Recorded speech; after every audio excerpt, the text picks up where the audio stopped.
Bună, dragii mei! Eu sunt Daniela, bine ați venit în bucătăria mea. Vom face astăzi împreună sos de usturoi. Pentru această rețetă avem nevoie de 400 de grame de maioneză, 80 de grame de praz, 130 de grame de smântână, 80 de grame de iaurt grecesc, 30 de grame de mărar, 40 de grame de usturoi zdrobit, 15 grame de zahăr tos, sare și piper după gust. Peste praz voi pune apă fierbinte și amestecăm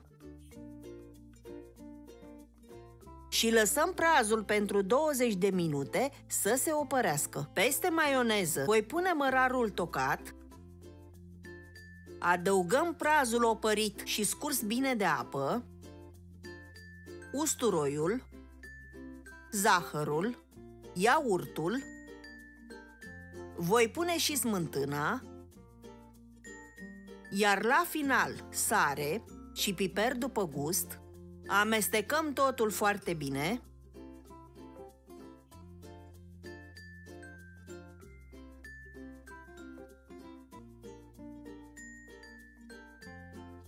Iar acum voi pune sosul la frigider pentru 3 ore, apoi se poate servi. Sosul de usturoi este gata, îl puteți servi cu friptură sau pește, este foarte gustos și se face foarte ușor. Sper că v-a plăcut această rețetă și o veți încerca. Nu uitați să vă abonați pentru a vedea și următoarele rețete. Eu vă mulțumesc că m-ați urmărit, la revedere!